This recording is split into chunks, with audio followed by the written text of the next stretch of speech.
And all of these assistive devices, I'm sure they help you a lot, but they come at a cost. So if you're unable to afford them, you won't be able to have them. We are talking about the AI now. It's very important, like how you're using the technology. It's a basic need. Mostly people said like technology is a luxury for them, but for a person with disability, it's a need. My colleague Amar, he's deaf, so he need to have the phone which has all the WhatsApp video calls, so he can at least communicate to the family where I am, what kind of support, all those things. So this is like a basic need, and how we are bridging that technology gap for women, for girls with disabilities and all. So this is another very important aspect where we are working with different organizations. We have developed this mobile application called Equal Access. Right. And in that Equal Access mobile application for Android phones for now, and that have all that accessibility. For the deaf people, we have recorded the information in sign language, in visual, audio, Dari, Pashto, Urdu, English, all those versions are available.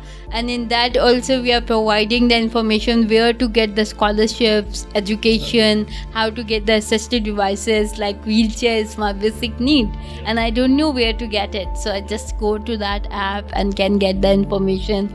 And that app also, now we are working with the National Disaster Management Authority. So they are asking us to make our mobile application link with the Equal Access. So at least the disastrous information could be provided widely and people have more access to the information. For example, the flood alerts or monsoon is here and EMA have already notified there's chances of having floods. So that kind of information we need to translate in the accessible format so people can have that access. So we are working on that. I remember that campaign that we did for FCDO, ability not disability. Because I got a chance to meet Abdul Razak, who was former captain of Pakistan blind cricket team, and I remember him using cell phone and how he was so independent in that sense that he would just use voice command to get response to a lot of things. Exactly. And the assistive devices are making our lives very easy. Now we are working with AT-Scale or different organizations who are trying to bring the local products, local assistive devices for person with disability. Yeah. It is a bit challenging because still we don't have any manufacturing company in Pakistan to work on the power wheelchair.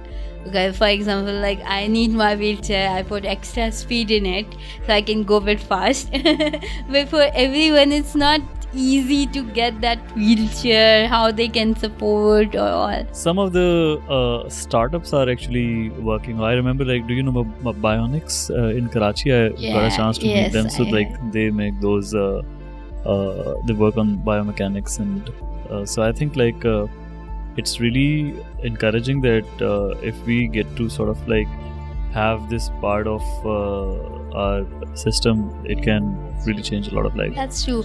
And we have very interesting, like in Multan, there is a woman who have running the wheelchair factory. She's not working on the electric wheelchair, but the local manufacturing company, like fit to body size and everything.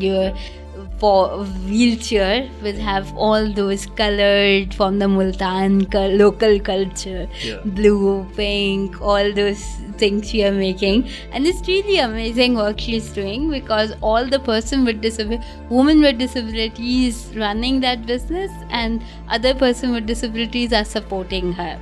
So that's a great initiative she is taking. Same is the case in Lahore, Milestone. They have their own factory, wheelchair factory, and supporting that rise.